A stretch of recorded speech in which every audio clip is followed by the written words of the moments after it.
Today is September 27th. Welcome on into Daily Cards Live here on ClaibsOnline.com. I'm Joe Roderick, joined alongside by Bob Ramsey, and we are brought to you each and every day by Munganast, St. Louis Acura, and Royal Banks of Missouri. Rammer, 2 games coming up starting tonight in Milwaukee. The Cardinals make their final trip up north of the regular season, and I don't. Where do you stand? How do you feel going into these 2 games? I feel fine. I don't know how the Cardinals feel though. No, yeah, I think that I'm looking at a Milwaukee Brewers team that has got to be desperate, and they're going to. Not that every team doesn't try all the time, but anybody who's been in athletics knows when the chips are down, you try to find, you get to that frantic desperation mode. Some teams can do it. Some individuals can do it. Some cannot. We'll find out a lot about the Brewers the next 2 nights. As much as we've been really disappointed about the Cardinals offense, the Brewers offense hadn't been very good either. No, and that's been kind of consistent all year. They have been carried by a lot of their starting pitchers, and what at one point was a solid bullpen that fell apart at the trade deadline. And you can look back. I mean, you can look back to that trade deadline as such an important moment for both the Brewers and the Cardinals, where the Cardinals go out, they decide to keep their farm system intact and just trade for 2 under the radar names pitching that have carried them throughout the entire second half. And the Brewers swap relievers with the Padres and then make absolutely no additions to their offense. And here we sit now. I mean, you would think, listening to people that are normally sky is falling Cardinal fans, you would think that the Cardinals were up maybe 1 game going into this series. Well, I haven't really listened to any. The only person I listen to is you. So I don't care about any of that. But the Cardinals do have a lot of questions to figure out, and they'll be challenged because they'll be playing a team that is attempting to play at playoff level. Yeah. So it'll be a good challenge for the Cardinals. They got to find some outfielders that can hit. Now, I probably was too hard on the Cardinals outfielders yesterday. As of today, we'll see if Ollie agrees. I think Yepez and Nootbaar must start. You've got to get the offense going, and those are 2 guys that have been hitting a little bit in the last 3 or 4 or 5 days. And I think Donovan, while he hasn't been hitting a lot, his on-base percentage has remained okay, like 350 for the month, which is okay. But okay relative to the rest of the team is tremendous. And then, of course, Pujols been hitting well. He stays in a DH. So using these last 8 games, starting tonight in Milwaukee, trying to jumpstart the offense, in particular, finding outfielders that can hit, that'll be a real key. Let me ask you this, because you're talking about the Cardinal outfielders that they have right now, and we mentioned the trade deadline earlier. Harrison Bader is now a staple in the Yankees starting lineup in center field. He made his debut with the team last week. He has played a handful of games now for them, and he's gotten a couple hits, a couple RBIs, made a couple diving plays in the outfield. And there are media members in New York that are saying that because of Harrison Bader's first 6 games, that it's clear that the Yankees might have won the trade for Jordan Montgomery and Harrison Bader. Have you seen these articles or read these tweets? It's 2 things. And by the way, the final answer on that will come much later down the road. Maybe so when Montgomery and Bader's careers are over. But as of right now, it's not even close. Right. It's not even close. And that tells me these are writers that are trying to get readers' eyeballs or clicks, or they don't know anything about the game. Yeah. It's one of those 2. And I don't disrespect guys trying to write things that people want to read. That's okay with me, but it's not correct. No, not even in the slightest is it is it correct? Yeah. Absolutely not. So, but they're probably trying to I could say pander, that's negative, pander to their audience or reach out to their audience and give them what they want. So, if you think about it that way, it's not that big of a deal. But if Right. somebody writes that and really believes it, I don't think they know the game very well. It's funny that how many times over the past 2 months that I have had to remind myself to remember that Harrison Bader was on the Yankees. That's how I little of an impact I feel like he is. I mean, he hasn't been there. He hasn't been healthy. He's been hurt.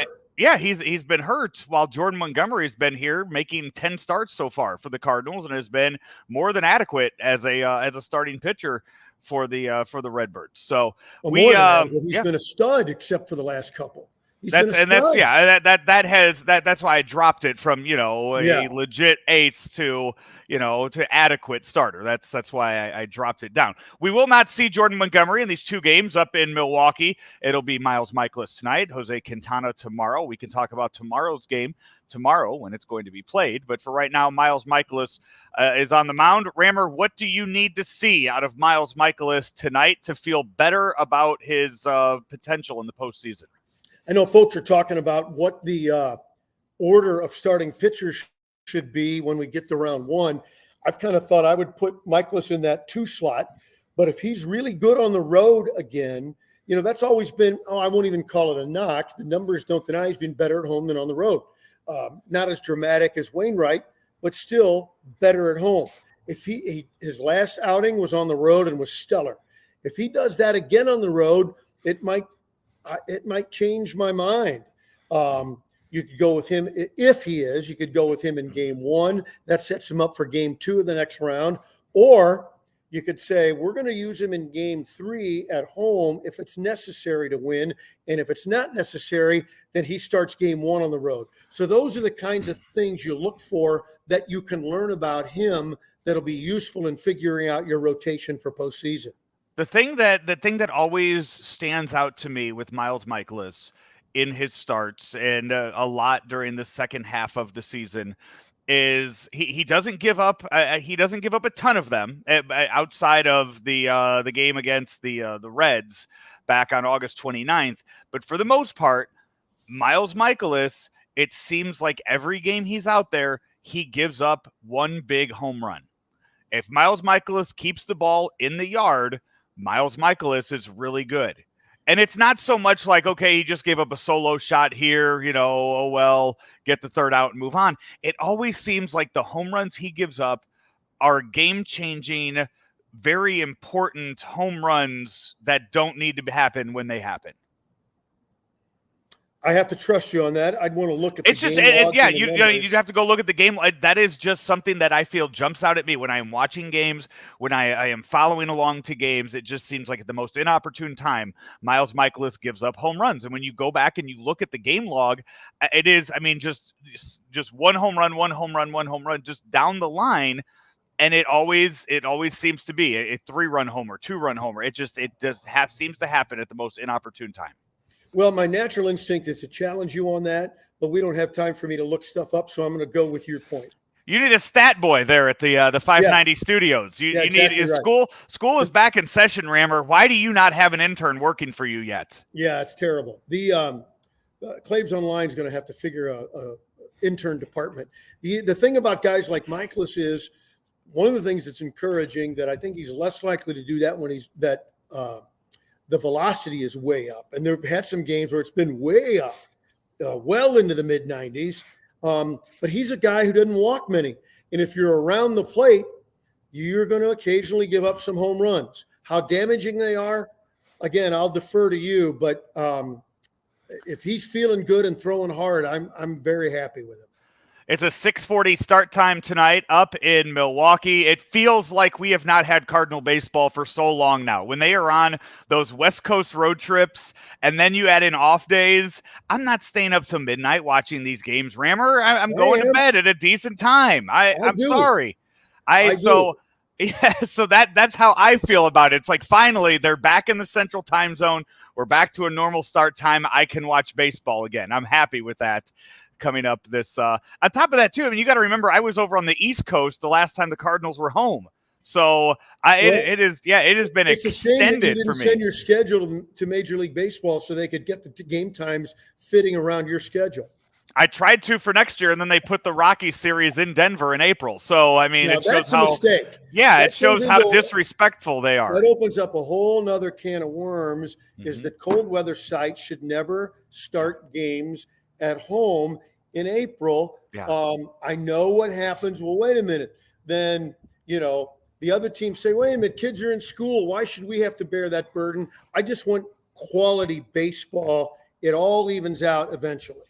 Where would you rather the Cardinals play? Would you rather they play at home in the beginning of August or the beginning of April? That's a tough question. Yeah. That's a tough question. I think the Cardinals are one of those swing teams, Cardinals, Reds, not the Pirates. It's always cold in Pittsburgh. Cardinals, Reds, DC, those are some teams that they can help the schedule going either way. But Minnesota and Detroit and Boston, New York, they got to start south or in a dome. Yeah.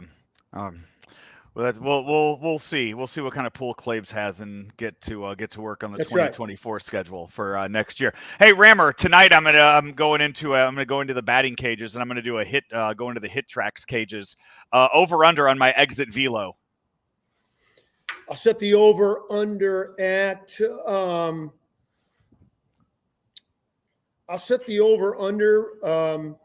at 89.5. Okay, I'll let Now, you know how it goes. Average velocity. I'm talking about what I will max out at. What I will max out at. You might run into one and get a 95. Okay, so I'll let you know. I'll set it 94.5. All right, I'll let you know. I'll text you and let you know how that goes later on tonight here, and we could talk about it a little more tomorrow on Daily Cards Live. Hey, we are presented to you each and every day here on Claves Online by Mungenast St. Louis Acura and Royal Banks. Royal Banks of Missouri, the Fed has really jobbed us with the interest rates, and you might be looking for a new mortgage or a refi or a home equity credit line. Royal Banks has been in the business, a trusted bank for over 50 years. In these tough times, go to someone who knows how to help you navigate it. Royal Banks of Missouri, 314-212-1500. Royal Banks, for better service means better banking. We, as I hit the refresh button one more time, no lineups out yet for tonight's game, so we leave you without those here on this Tuesday afternoon. Enjoy the baseball game tonight, everybody. We will be back tomorrow with another edition of Daily Cards Live here on ClavesOnline.com. St. Louis Acura has an unbeatable selection of new cars arriving daily, like the all-new 2023 Acura Integra. We also have a great selection of over 200 pre-owned and factory precision courtesy vehicles with finance rates as low as 1.9% for 36 months with approved credit. And we've added Saturday service hours to our newly renovated service facility.